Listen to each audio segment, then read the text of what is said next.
Asian glory YouTube channel के online platform पे एक बार फिर से आपका हार्दिक स्वागत एवं अभिनंदन है। बीएड सेकेंड ईयर प्रथम प्रश्न पत्र की तैयारी के क्रम में हम चर्चा करेंगे मौखिक व लिखित संप्रेषण में अंतर की, कि मौखिक संप्रेषण और लिखित संप्रेषण में मुख्य रूप से अंतर कहाँ कहाँ होता है। तो अगर हम तुलना करें दोनों की, लिखित संप्रेषण और मौखिक संप्रेषण, तो सबसे पहले हम इसके आधार पर चर्चा करेंगे। आधार इसमें क्या होता है, लिखित का आधार होता है लिखना और पढ़ना, और मौखिक का आधार होता है बोलना व सुनना।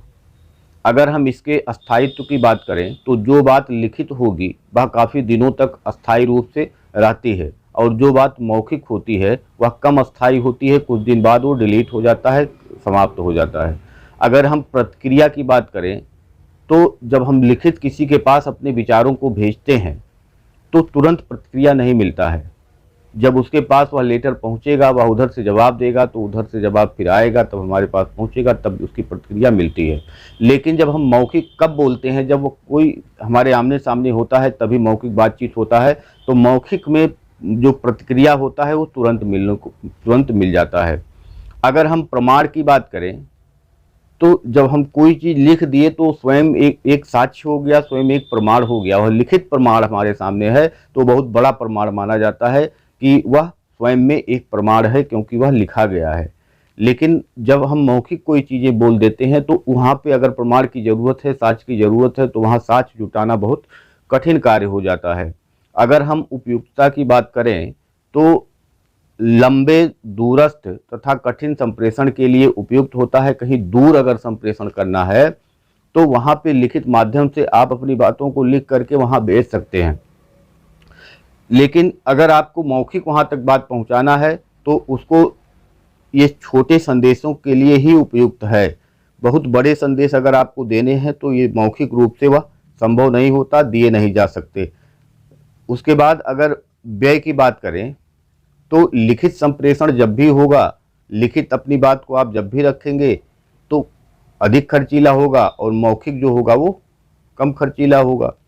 शंका समाधान की अगर बात करें तो लिखित संप्रेषण में शंका समाधान में कठिनाई होती है या देर से होती है। देर से मतलब क्यों? क्योंकि जब आप लिखित कोई चीज़ देखते हैं, जैसे किताब आपने पढ़ा तो संप्रेषण तो किताब से भी होता है, संप्रेषण तो किताब से भी होता है। किताब में कुछ लिखा है, उसको पढ़ के आप समझ रहे हैं, लेकिन वह तुरंत आप नहीं समझ पाएंगे। उसको समझने में आप किताब खरीद लिए हैं तो किताब से आप समझ नहीं पाते हैं, टीचर पढ़ाता है तब आप समझ पाते हैं। तो लिखित में तो देर हो गया। लेकिन जब वही चीज़ लिखित मौखिक रूप से क्लास में पढ़ाया जाता है, टीचर पढ़ाता है, तो आपको ज़्यादा समझ में आता है। लिखित से ज़्यादा समझ क्लास में आता है मौखिक रूप से जब टीचर पढ़ाता है। तो वही यहाँ कहा गया कि जो शंका समाधान है वो देर से होगा, कठिनाई से होगा जब लिखित संप्रेषण होगा, और मौखिक में क्या होगा, सहजता से हो जाता है। गोपनीयता की अगर हम बात करें तो जो लिखित हो गया वो गोपनीय रखना कठिन हो गया, किताब में आ गया तो क्या गोपनीय रखेंगे, और जबकि जो मौखिक है उसको गोपनीय रखना सहज होता है। और लास्ट में हम माध्यम की चर्चा करें तो लिखित का माध्यम क्या है, पुस्तक है, पत्र पत्रिकाएं हैं, समाचार पत्र है, बुलेटिन है, ये सब लिखित संप्रेषण में आते हैं।